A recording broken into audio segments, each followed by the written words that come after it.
The eldest member of parliament has urged fellow MPs to guarantee the return to normalcy in the two Anglophone regions of Cameroon during the March session of parliament, which opened today in the nation's capital, Yaoundé. This is coming after SDF MPs as well as senators failed to include the Anglophone crisis on the agenda of the November session of parliament that was in 2017.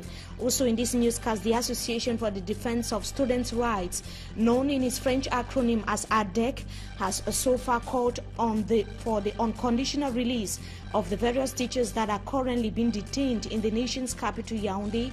It should be noted that the various teachers have been given ultimatum as well as conditions for them to regain their freedom. In this newscast, we tell you more. Plus, Professor Maurice Kamto, the national president of the Cameroon Renaissance Movement, says that failure by the government in providing concrete solutions to the Anglophone crisis explains why the situation is further escalating. That is going to be in the second part of this newscast. Those are headlines. Stay with us. We shall be right back.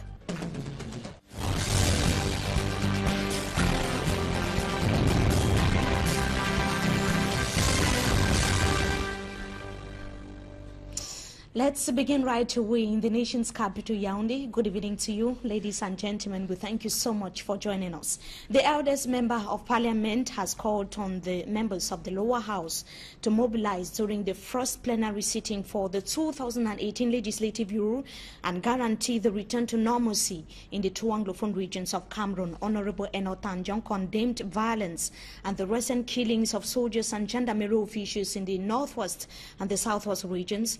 Honorable Eno Tanjong urged youths in Cameroon to massively register and actively take part in the 2018 presidential election in Cameroon.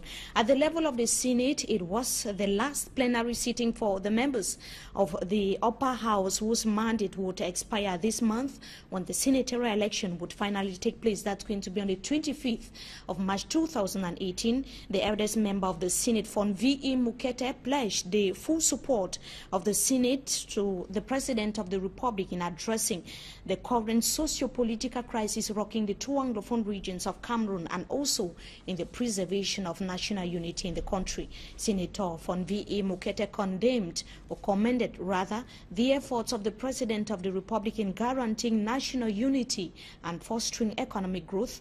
The senatorial election would take place, as I indicated, on the 25th of March. Members of the Constitutional Council will be sworn in to their office. That's going to be on the 6th of March 2018. We now talk about absence of electricity in some parts of the littoral region of Cameroon. This time around, we take you to the Mongo division, where electricity supply company have continued to show their inability to offer their services to Cameroonians, especially in the Mongo division of the littoral region of Cameroon. Inhabitants of Manjo in the Mongo division have been for several weeks now in the dark, as Katrin Kone tells us in this report. The poles have fallen since February 11. We are surprised now they are still in the same state. How will children study in dark? They are unable to read due to the absence of electricity. It has been weeks of despair in Manjo in the Mongo division of the littoral region. The reactions of the angry residents tells us how they now live in fear with the exposed electric poles and cables littering all over the street of Manjo.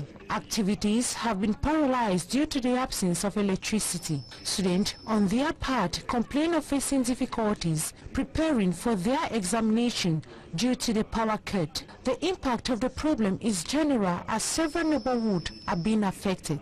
Manjo has been without electricity since February 11, 2018. Several electric poles and cables are lying on the ground to the indifference of the company in charge of the electricity. According to the quarter head, several efforts have been made for the lights to be reinstated, but their effort seems to yield no fruit. It should be noted that several parts in the Mongo division are suffering from the epileptic supply of electricity. And the scores of teachers that were arrested on Tuesday are still behind bars in the nation's capital, Yaoundé. The teachers who were apprehended for protesting against the non-payment of their salaries and poor working conditions told members of the Association for the Defense of Students' Rights, ADEC, that the signing of an undertaking is the price that they have to pay to be able to regain their freedom. Members of ADEC indicated that they are going to be mobilizing their efforts to secure their unconditional release, and also they ensure that the government of Cameroon respect the decisions of the various teachers and ensure that their plights are addressed. Let's have the details of that report with EQUINOXE and Aze. There are 56 engineering teachers arrested and jailed in Yaoundé early this week for demanding payment of years of accumulated salaries. Access to these incarcerated teachers by their families and lawyers has been impossible. It was only on Wednesday and Thursday that a team from the Association for the Defense of Students' Rights, ADEC, led by its Vice President Andre Bayemi, succeeded to meet the 56 jailed teachers, 8 of whom are women and 2 nursing mothers. Et hier, nous avons pu rendre visite officiellement à toute la délégation. Andre Bayemi learned that government is giving humiliating conditions which the incarcerated teachers must succumb to before they are released. Qu'ils signent qu'ils reconnaissent qu'ils ont troublé l'ordre public. They must accept of inciting public disorder, abandoning their duty post, accept to organize a press conference in which they will declare they have no problem. That they must equally accept to dissolve the newly created syndicates of teachers' trade union and recognize the old one.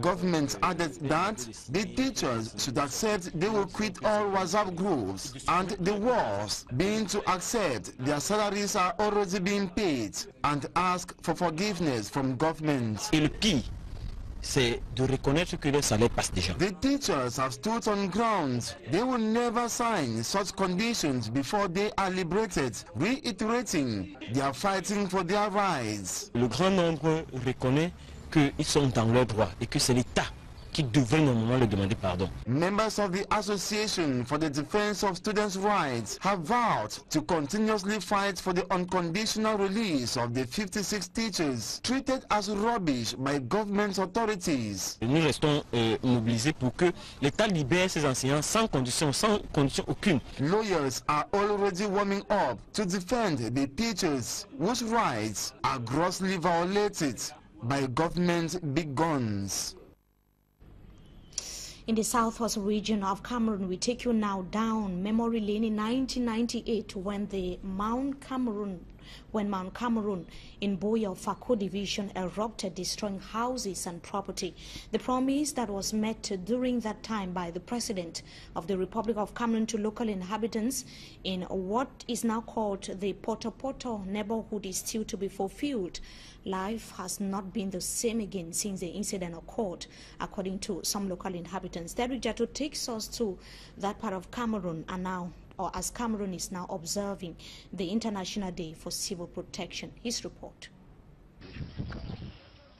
20 years after this area was hit by the Mount Cameroon eruption, Equinox Television returns to Poto Poto Quarter, a zone in Boya subdivision geologically proven to be along a fault line, and the damages left behind by the 1998 tremor is still very visible. The army came, built a 10-day, we were sleeping outside for 2 weeks. There was a 10-day and a 10 in this compound. All of us here were sleeping outside for 2 weeks. It was too severe that President Paul Biya came down to Boya to take stock. Mr. Tofil Takwa was born and bred here in this Poto Poto Quarter. He was present when President Paul Biya came to console them, the victims. Yes. The President Paul Biya came from here, came from there, the car stopped here, entered here, there was no house here, then there was a tent here. Madam Ngwa even pointed where President Paul Biya stood that 1998 to address them. Like here, Paul Biya, they can stand. That way the tremor, they don't happen. What they call it. So when it is done, it gives peace, gives peace. But all the promises made that day, not even one has been realized. This man, I lost all my babies. man, down backside. If you go backside, all that place will be down. Down like lost all the buildings there. Even just some Good Samaritan church can build this one. We managed it before. But nothing was done.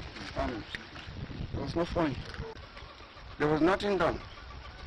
After we went back, before we go back, we get 500,000 in an envelope to the chief of this area. The chief of this area, he says to distribute the money for we who were affected. Chibindere was here. He took the money when I met Chibindere, left Chibindere. They divided the money within themselves. After the year went back, there was a Roman in Cameroon. We had to find the Tribune to buy and then see it. Roman quoted 600 million to send to us who were affected. I sat down, I wrote a letter to Mr. B. I registered that letter. Whether I received it or didn't receive it, I don't know. I don't have problem. Then we were waiting to look at a place and evacuate. We think it's a layout. Because we are living in a danger zone as we don't talk. This area remains a risk zone, and the residents here, while calling on the government to assist by relocating them, are preparing for the worst each second. This year, we already prepared. So the way they march, we're going to march it in the occur. Any man keeping, what they call us, safety back, way back, pick that one. You small blanket to reach under some tree. You cover your skin, rest, before you continue your journey.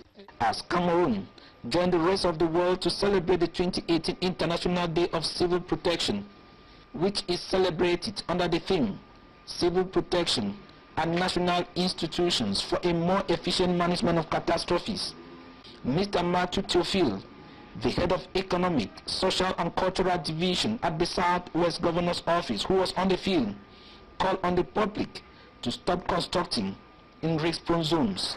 Sensitize the people, sensitize the population, especially those building in areas like these ones which are prone to risk.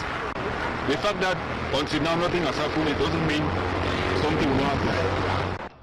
Today in Boya subdivision, the quest for land has pushed people to construct even in risk zones, caring less of what might befall them, even in the nearest future.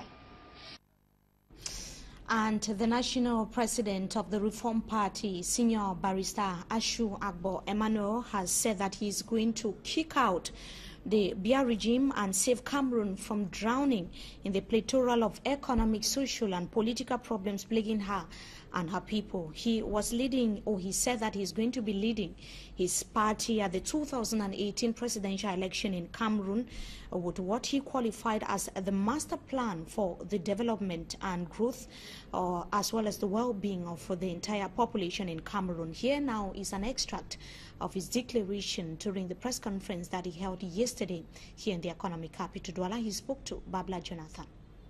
Reform Party, of which I have the honor to be the national president, is announcing to the Cameroonian public and the world that I, Senior Barrister Agbo Ashu Emmanuel, will be running as Reform Party candidate for the 2018 election in Cameroon.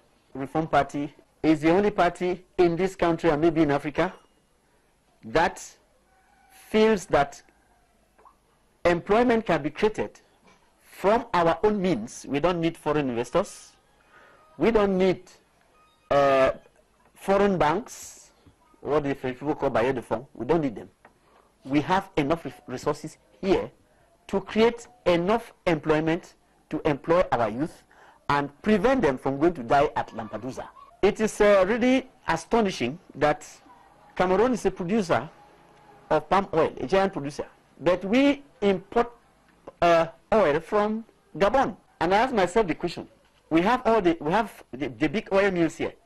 Why can this CPDM government not make it possible for the youth, whom they call upon every day to engage in agriculture, to produce even the palm nut fruits so that they can make sufficient oil for the population? A plan of action to end corruption.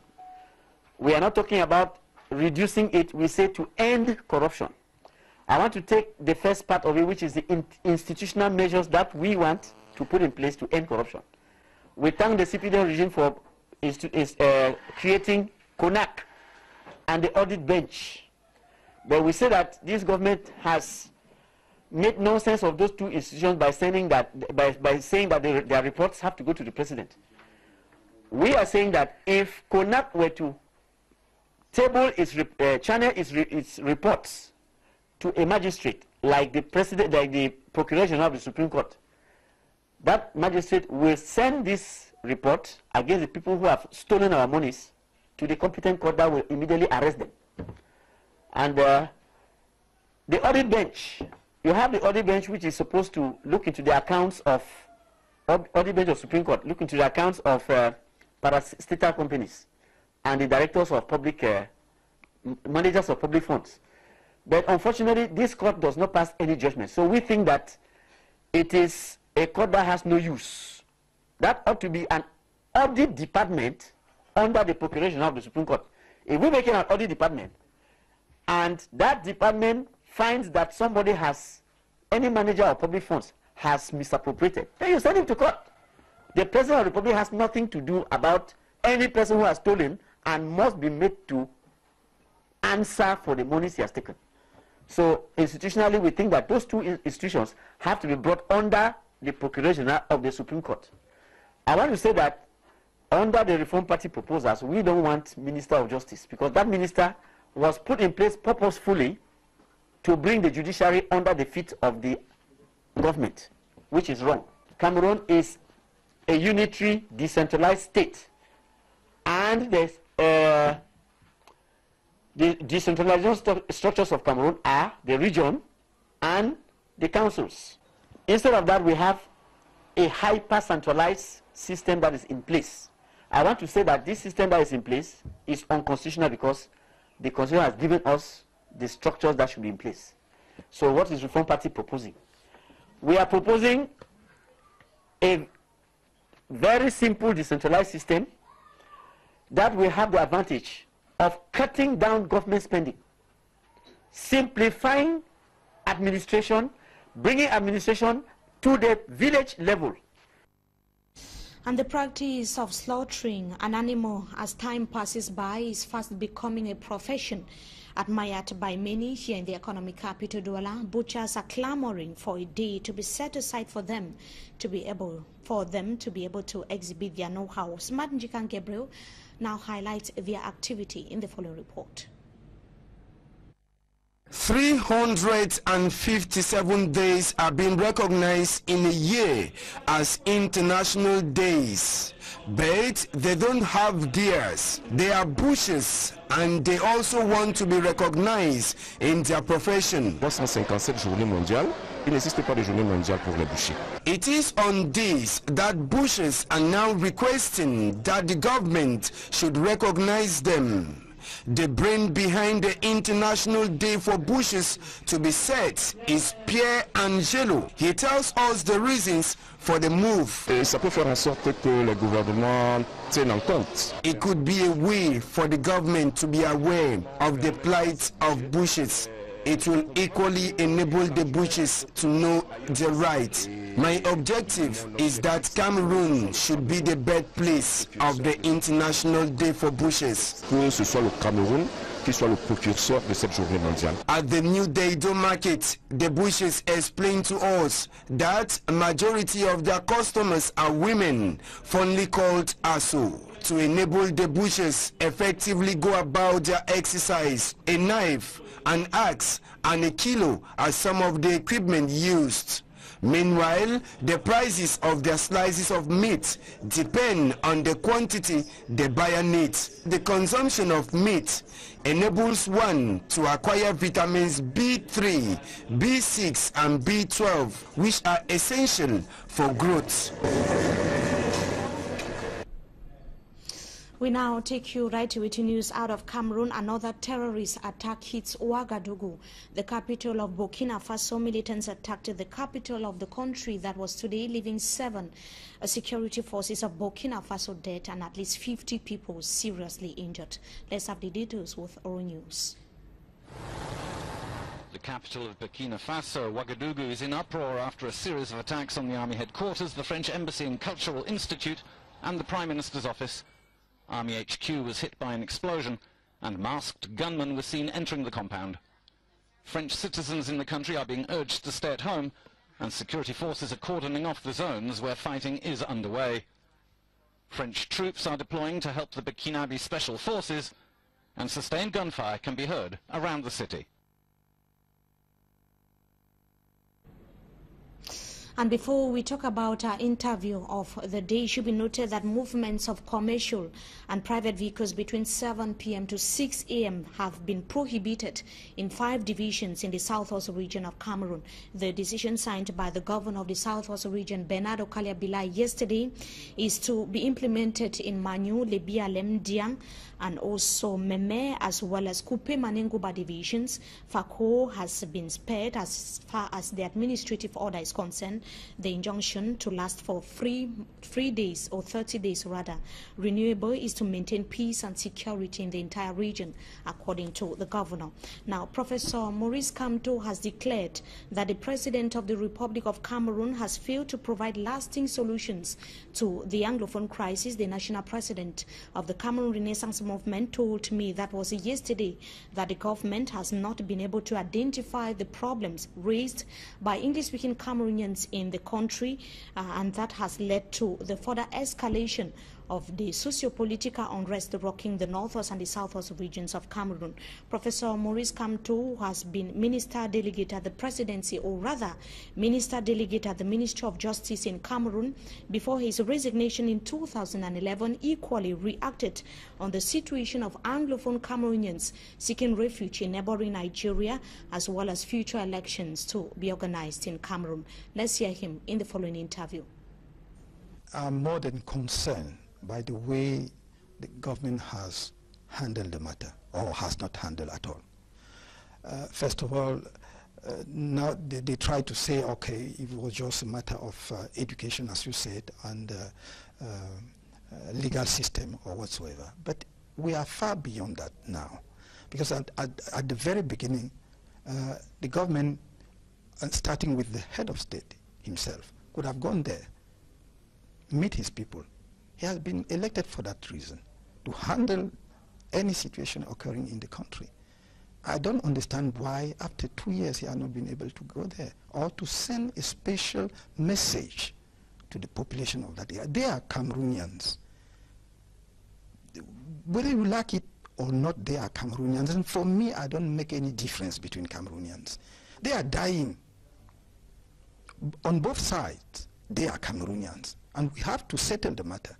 So, the poor leadership of the country should not despair the Cameroonians. That's why I call them to go and register, go and vote comes the day, and get rid of the poor leadership of the country, and give an opportunity to our fellow compatriots to come together, sit around the table, put their heads and hearts together. I'm sure they will find the right solution. There is no way we can escape from the debate on the form of the state. There is one single issue which, for me, is off the table. It's the issue of secession. Apart from that, all the other questions, whether it's federalism or whatsoever, we have to discuss that and see what is the better form for our country. Some people are in favor of two-state federalism, but some others are in favor of 10 states and so on. So we have to discuss that. Some are still in favor of regionalism and so on and so forth. But I think we have a very clever people. I'm sure that if they are confident in the government, they will be able to come out with a sound solution to the crisis. You're saying that they should discuss the form of the state. You equally mentioned that the President of the Republic is supposed to send a particular message, because it should be noted that he has addressed Cameroonians several times ever since the crisis escalated on the 31st of December. He has addressed Cameroonians even on the 11th, prior to the 11th of February. He has equally indicated that he has been sending delegations to the Anglophone regions of Cameroon. What do you have to say about that when you say that he should send special messages or envoys? Yes, because in all those statements you are quoting now, I can't find a special message to the population of that side. 21st of October 2016, what did he say? that there is no discussion about the form of the government or the state. Okay. But this is not the message. So the dialogue has been going on since the crisis. With who and where? He sent some people there, some of its fellow comrades of CPDM holding some position in the government. But this is, I mean, this is not the expectation of the people from that side. You send people whom the population do not want them, but yet you insist on sending the same people, creating a useless commission. Excuse me, because the Commission on Bilingualism is not something which can be the solution to this crisis. It should be a permanent body monitoring how far we have gone with the bilingualism in our country, but not to solve the current crisis. That's why I insisting in saying that if the head of state want to put an end to this crisis, if he cannot go there himself and talk to his people, because it is his people, then he should let Cameroonian know that he's not willing to rule the country anymore. It's not a matter of begging. It is his duty to do so. So I don't see any particular message. When he came back after some time abroad, at the airport, he read a message of 3 or 4 lines. What did he say? Just to escalate the crisis. But I didn't understand, I didn't hear any, peaceful message to these people, letting people understand that he's aware of what is going on and he is committed to settle it. No. And the situation is escalating like this. Absolutely. The refugee crisis now, thousands, tens of thousands of Cameroonians in neighboring Nigeria. Absolutely. We've equally been seeing how administrative authorities are being picked up by some yet to be identified individuals. And the government is so silent about the situation of refugees. We are seeing how the United Nations is reacting. What is the Cameroon Renaissance movement saying about the refugee crisis? That it is sad to know that part of our people are now refugees in a neighboring country. A rich country like Cameroon, and they will be maybe starving there. They have their villages, they have their crops, they cannot do it anymore. And it is a pity. And when you call yourself a member of a government, a leader of a country, whether at any position you are, and you can let such a situation goes on, I think my humble opinion is that you do not deserve to hold such a position. It is unacceptable that we can, let our lives go on smoothly, quietly, while part of our people is suffering in a neighboring country. Had I have the opportunity, I would have gone there to visit them. Unfortunately, for security reasons, I can't go there, but I would have loved to go there and meet them and talk to them. These are my people. I know them because when we were working on the situation, the crisis between our country and the neighboring country, I used to visit all those villages. I know them, one after other, starting from northwest to southwest. When you talk of Yumejok or Bodam, it's not something for me which is abstract. I know exactly how it is on the ground. So I cannot, I cannot live knowing that these people are suffering and we are not, as a country, as a government, doing anything. It's a pity. And you give me the opportunity to launch a call and appeal to those who are in charge for some few months again of the country to take some responsibility and to show some concern for the sufferings of these people. They are not all secessionists. They are not all fighters. Let our people come back in their villages. Do you think that they feel secured? They left it because they were not feeling secure in their country? I agree with you, and that's why I'm launching the appeal, because if they feel secure, who will give them the security? It's the government. So it is the duty of the government to make its own people feel secure. Yes, that they can return. Parliamentary session for the year 2018 opens this Friday. What are your expectations, Professor? Nothing. Seriously, what do you want me to expect? I will be watching what they are doing there. if hopefully something good can come out for our country, then fine.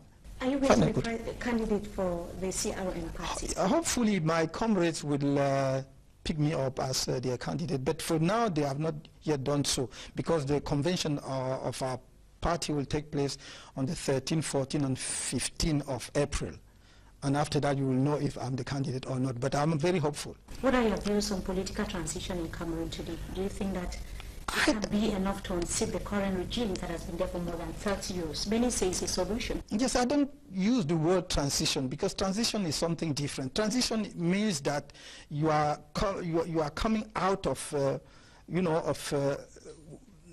global crisis affecting the country, maybe civil war affecting the whole country, and then you need to form this type of coalition to have a transition for sometimes 12 months, 2 years or so.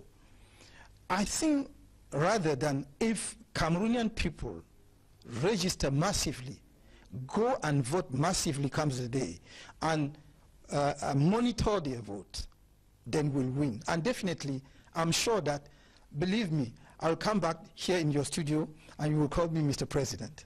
Thank you so much. That is Professor Maurice Kamto there, speaking about the Anglophone crisis, the upcoming elections to be organized in Cameroon, as well as the November or the March session of Parliament that opened today in the nation's capital, Yaoundé. That brings us to the end of this edition of the Primetime Newscast on Equinox Television. Viewers, we thank you so much for joining us as usual, wishing you a blessed stay in the company of our programs. Until we meet again, goodbye.